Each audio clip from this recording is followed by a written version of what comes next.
Hello friends, അപ്പോൾ ഒത്തിരി നാളത്തെ കാത്തിരിപ്പിന് ശേഷം നമ്മുടെ വിലായത് ബുദ്ധ രാജുവേട്ടനെ വിലായത് ബുദ്ധ റിലീസ് ചെയ്തിരിക്കുകയാണ്. നമുക്കറിയാം നമ്മുടെ സച്ചിൻ്റെ ഒരു ഡ്രീം പ്രോജക്റ്റ് ആയിരുന്നു വിലായത് ബുദ്ധ.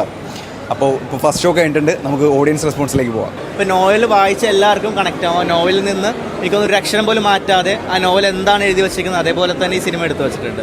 അതിന് ജയനമ്പ്യാർക്ക് ഹാറ്റ്സ് ഓഫ്.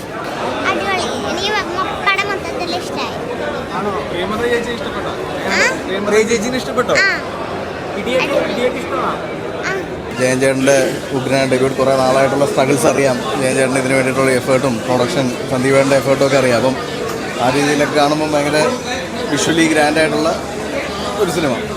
ഷെമിച്ചാണ് അടിപൊളിയായിട്ടുണ്ട്, ജെയ്ക്സ് അടിപൊളിയായിട്ടുണ്ട്. എല്ലാം കൊണ്ടും തിയേറ്ററിക്കലി വാച്ച് ചെയ്യേണ്ട സിനിമ. ഓടുന്നുണ്ട്, ഇതിലെ പലതരങ്ങളും ഇതിലെ ചേട്ടൻ കിട്ടുന്നുണ്ട്. ആവറേജ് പരിപാടിയാണ്. കുറച്ച് ലെങ്തി ആയിപ്പോയി. കുറച്ചുകൂടി എഡിറ്റ് ചെയ്തിട്ടെങ്കിലും കുറച്ചുകൂടി പവർപ്പാക്കി ആക്കിയത്. ഷമി തിലകൻ്റെ പെർഫോമൻസ് എടുത്ത് പറയുന്നത് ഓക്കെ. നമ്മുടെ രാജുവിൻ്റെ നല്ല തകർപ്പൻ പെർഫോമൻസ് ആണ്. Double Mohan super. എല്ലാം അടിപൊളിയുണ്ട്.